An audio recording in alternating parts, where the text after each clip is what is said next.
Esta historia que vas a conocer ahora, que es la historia de Martina, arranca de esta manera. Así lo contaban sus padres. Nosotros somos los papás de Martina.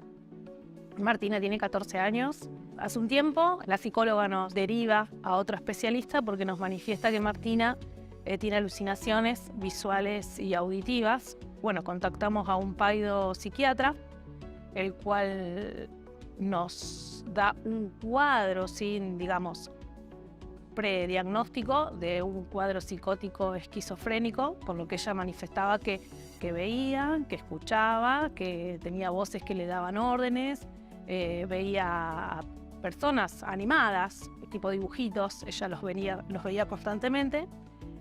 Bueno, el psiquiatra ahí nos dice que nos da la medicación y nos da una serie de estudios, varios, entre los cuales nos da una resonancia magnética. En la resonancia sale algo que no estaba bien. En la resonancia sale algo que no estaba bien, dice la madre. Para completar esta historia interesantísima, me acompaña Ignacio Barrenechea, que él es jefe del Servicio de Neurología y coordinador de la Unidad Neurooncológica del Grupo Gama. Doctor, muchas gracias por venir. Gracias por la invitación. Bueno, algo no andaba bien, dijo la mamá. Bueno, realmente fue un cuadro muy difícil de poder linkear lo que la paciente manifestaba con la imagen, porque en general la paciente, como dijo la madre, tenía un tumor cerebral, y es muy raro que un tumor cerebral se presente de esta manera. Martina tenía, según lo que comenta ella y lo que comentaba, digamos, lo que se llegó a interpretar por el cuadro que lo comentó con el psiquiatra, tenía como 7 voces diferentes que le daban órdenes. Inclusive algunas voces le decían que iba a fallar en todo lo que iba a hacer en su vida. También veía como imágenes en su habitación, imágenes diferentes que no existían. Inclusive tuvo algún episodio de autoagresión y ahí es donde ya los padres se empezaron a preocupar. Lo más llamativo es que ella, antes de ver a este colega que hace el diagnóstico, ella vio a otros 3 psiquiatras que, digamos, hicieron el diagnóstico de esquizofrenia y decían que no había ninguna otra conducta para hacer, que un poco ya le pusieron el sello de esquizofrenia, lo cual es bastante dificultoso de manejar y no hay mucho tratamiento. Pero bueno, este psiquiatra, que fue el que deriva el cuadro al Hospital Privado Rosario, solicita la resonancia y ahí se hace el diagnóstico del tumor cerebral. Es un tumor que estaba en el lóbulo temporal derecho y era el que le estaba ocasionando todos estos síntomas. Realmente una clínica muy rara de presentación, no tiene, es muy raro que un tumor cerebral, está descrito en la literatura, pero solo 1 de cada 10 de estos tumores puede presentarse así. Doctor, esto alteraba obviamente la personalidad de la paciente. ¿Durante cuánto tiempo padeció esto que, por lo que me estás contando, fue cada vez se hacía más caótico? 2 años, aparentemente 2 años. 2 años. Ella venía con tratamiento psicológico. Cuando la psicóloga empieza a notar que ella ya tenía conductas que, digamos, eran muy raras y que iban mucho más allá de padecimientos psicológicos que podía tener, ella la deriva con el psiquiatra.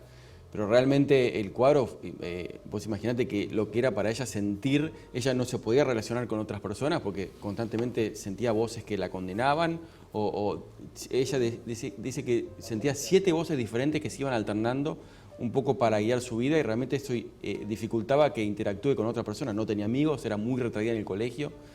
Cognitivamente estaba, digamos, era una persona inteligente, pero digamos, socialmente estaba muy limitada por estas voces que escuchaba. Estas voces también veía imágenes. Veía imágenes en su habitación, gente, digamos, como dibujitos o imágenes a veces tipo fantasmagóricas. Realmente un cuadro muy raro.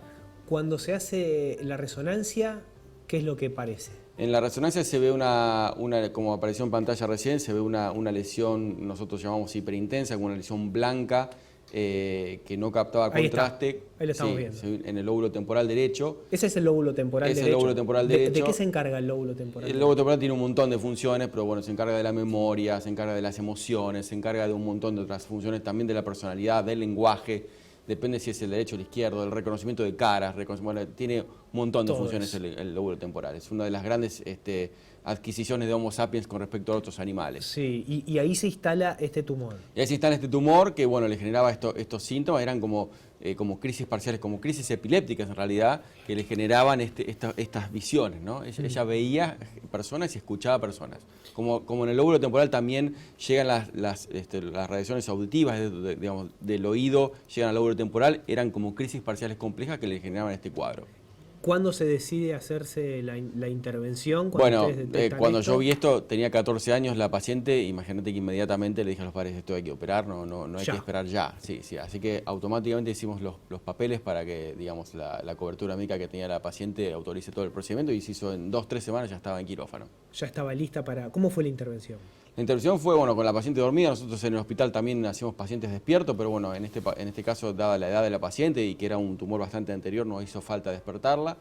Se hizo una incisión que se llama terional, no le cortamos el pelo y bueno, sacamos el lóbulo temporal en una pieza y eso lo mandamos a patología y sacamos parte de unas estructuras que se llaman amígdala e hipocampo. Y esto, digamos, no tuvo ninguna complicación, la paciente se fue de alta, creo que en 2 o 3 días se fue a la casa. Y realmente cambió su personalidad, no tuvo más alucinaciones. Ahí me quiero detener. Termina la intervención. ¿Cuánto duró la intervención? Y de haber durado unas 4 horas, una cosa así, de piel a piel. Sí. ¿Qué sentías vos? ¿Cuántas intervenciones has tenido en tu vida más o menos? La verdad que ya no las cuento, pero en el hospital privado, bueno, como bien dijiste al principio, tenemos una unidad de neurooncología y digamos, somos un centro de referencia de tumores cerebrales en la región. Así que operamos casi todas las semanas tumores cerebrales, mucho más complejo que este también. En este caso puntual, ¿tenías un interés en ver cómo ella iba a... Sí, claro, obviamente, porque siempre nos quedó la duda a todos los profesionales que estuvimos implicados en el tratamiento de Martina, si todo el cuadro venía de ahí o ya aparte había algún síndrome psiquiátrico previo y subyacente, ¿no? ¿Y cómo fueron las primeras reacciones de ella cuando despierta? Bueno, ella pasó a terapia intensiva, estuvo 24 horas en terapia intensiva, ahí no la pudimos evaluar mucho, pero ya cuando pasó a la habitación, lo primero que le preguntamos es si seguía escuchando las voces, si seguía viendo a las personas que las veía. Realmente automáticamente desaparecieron esas visiones y después inclusive ella tuvo consultas con el psiquiatra posteriores y bueno, sigue refiriendo que no tiene más esas alucinaciones ni visuales ni auditivas. Aparte Martina ahora está mucho más dada, está más menos retraída que antes, inclusive cambió la personalidad. Increíble. Increíble. Lo que me estás contando. Increíble, realmente es increíble. Increíble porque aparte siempre cuando yo hablo con el psiquiatra lo felicito porque le digo, realmente el laburo tuyo fue increíble haber solicitado una resonancia cuando mucha gente o muchos colegas decían que no hacía falta, ¿no? Ahí está esa pregunta. ¿Qué hubiera pasado si el psiquiatra no la derivaba? Bueno, siempre nos preguntamos eso con los padres. Realmente, evidentemente, el pedido de la resonancia hizo que diagnosticáramos este tumor en un estadio temprano. Si no hubieran solicitado la resonancia, hubieran tratado a la paciente como una enferma psiquiátrica, evidentemente el tumor se hubiera manifestado meses o años después, ya con un tumor mucho más grande y a veces inoperable, ¿no?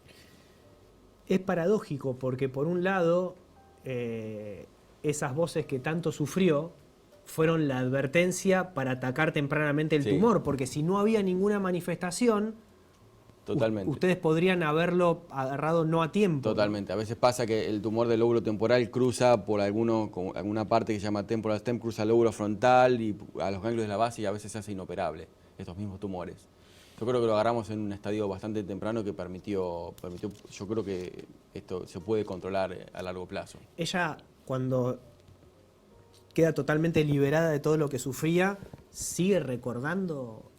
Sí, ella recuerda todo lo que sufría antes, sí, porque ella era espectador, no es que tiene anosognosia, no es que no sabía lo que estaba pasando, ella todo el tiempo fue espectadora de sus propias crisis parciales complejas. Evidentemente, esto hizo también que consultara, porque ella sabía que esas voces no existían. ¿Cómo es eso? Para.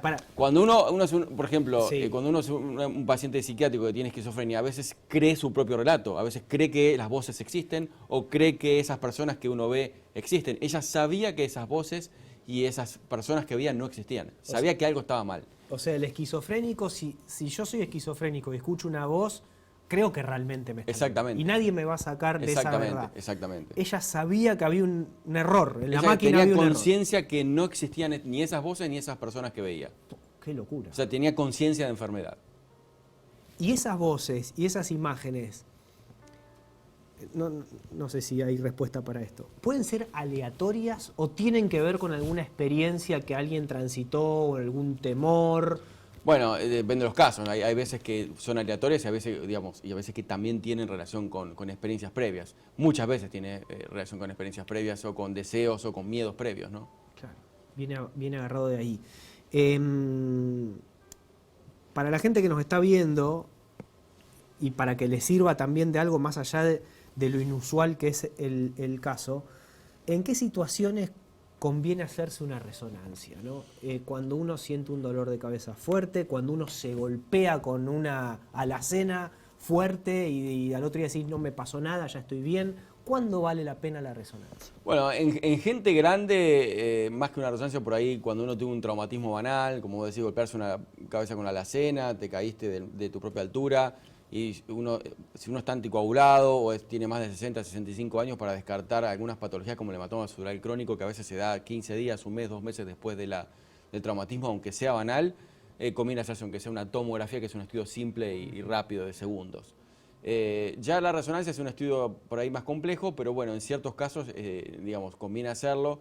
Es muy importante que los psiquiatras o los psicólogos consideren que, digamos, gran parte de estos síntomas son generalmente de índole psiquiátrica, pero hay casos que se manifiestan con tumores cerebrales que se manifiestan de esta manera. Son raros, pero bueno, el psiquiatra tiene que tener conciencia de esto. Yo he visto a lo largo de mi carrera un montón de pacientes. Me acuerdo cuando yo recién empecé en Buenos Aires, un paciente que estaba internado en un neuropsiquiátrico. Durante muchos años se separó, se fue de la casa, y cuando ya vieron los psiquiatras que estaba comiendo tierra, porque tenía un trastorno psiquiátrico severo, ahí le pidieron una resonancia, tenía un tremendo tumor en la base del lóbulo frontal, y el paciente estuvo años deambulando por el país hasta que le internaron en un neuropsiquiátrico. Ese paciente se podía haber operado mucho tiempo antes. Años estoy hablando.